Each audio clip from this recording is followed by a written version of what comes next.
доктор с местными жителями решили отправиться посмотреть на это загадочное существо. Его завели глубоко в джунгли, и после наступления сумерек он и сопровождающие его жители увидели семейство волков, появившихся из вырытой на склоне оврага норы.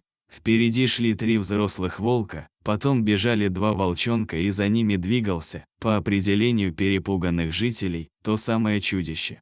Это было непонятное животное, которое Джон не смог определить в сумерках. Оно передвигалось на 4 конечностях, а длинные спутанные волосы закрывали лицо. После того, как чудище выскочило из логова, доктор Джон едва удержал своих спутников, собравшихся стрелять по нему из ружья. Он предложил поймать его. Однако чудище вызвал такой страх, что доктор вынужден был отправиться в отдаленную деревню, чтобы найти добровольцев для его поимки. Через неделю доктор Джон вернулся к волчьему логову.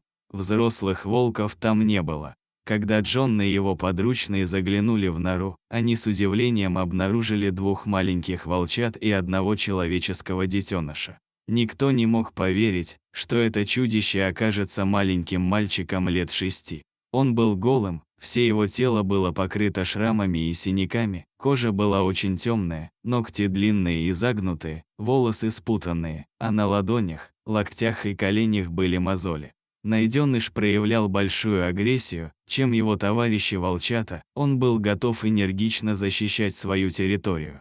Тем не менее, им с большим трудом удалось забрать мальчика из логова и немедленно отправить в детскую клинику. Там ребенка осмотрели врачи. К счастью, мальчику повезло, что никаких серьезных заболеваний у него не обнаружили, наверное, благодаря тому, что по непонятной причине о нем приняла решение заботиться небольшая стая волков. Найденыш не умел говорить, только издавал звуки, похожие на хрюканье. Ребенок не мог стоять без посторонней помощи. Более того, когда ему давали тарелку с пищей, он вываливал ее на землю. Оказалось потом, что он ел только сырое мясо. Через несколько дней мальчика направили в Центр психологической помощи для прохождения курса реабилитации. Первым обследовал найденыша французский ученый Пьер-Жозеф Бонатер. Позднее Бонатер написал подробный отчет, опубликованный в Париже, под названием «Исторические заметки о дикаре их Гадаморе». Этот отчет вызвал интерес медиков и ученых. Мальчик засыпал с наступлением сумерек и просыпался с рассветом. Он раздражался без видимых причин и был не в состоянии понять, что видит свое отражение в зеркале. Но мальчик любил смотреть на свое отражение в спокойной воде пруда. Долгие ночные часы он зачарованно глядел на луну. Его не интересовали другие дети и их игры. Возможно, самой противоестественной его особенностью было то, что он никогда не улыбался, а лишь странно кривил рот.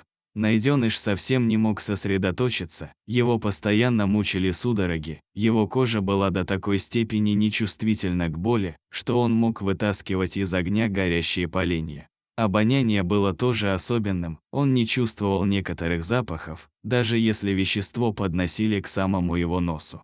Еще вызвал удивление слух. В проводимых экспериментах ребенок не проявлял ни малейшего волнения и испуга, когда вблизи него стреляли из ружья, но оборачивался на очень слабые звуки, например, на шум шагов, идущего позади человека. И что особенно удивительно, он не мог отличить музыку и человеческий голос от других звуков. Мальчик не любил спать на кровати и вообще спокойно переносил любой дискомфорт.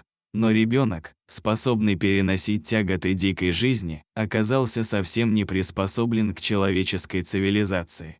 Даже обезьяна быстрее перенимала многие человеческие привычки, чем этот ребенок, волк.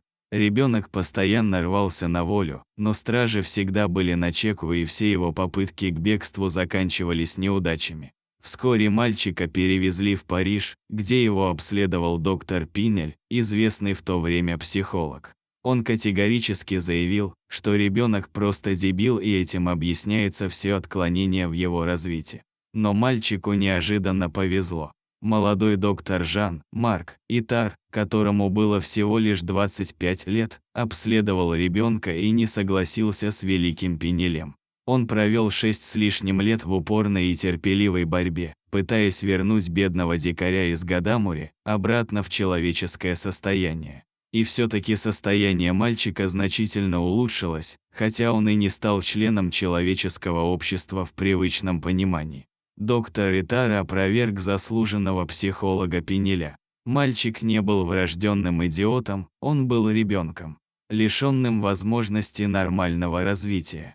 Несмотря на все старания доктора, мальчик так и не смог научиться разговаривать.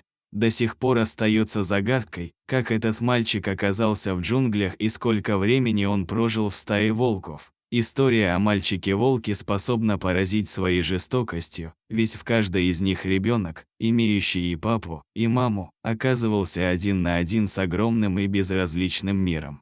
Тем не менее, воспитанникам животных, в большинстве случаев, удавалось социализироваться и справляться с препятствиями на пути к цивилизованной жизни. Их удивительные свершения еще раз доказывают, что человек может все, если верит в свои силы.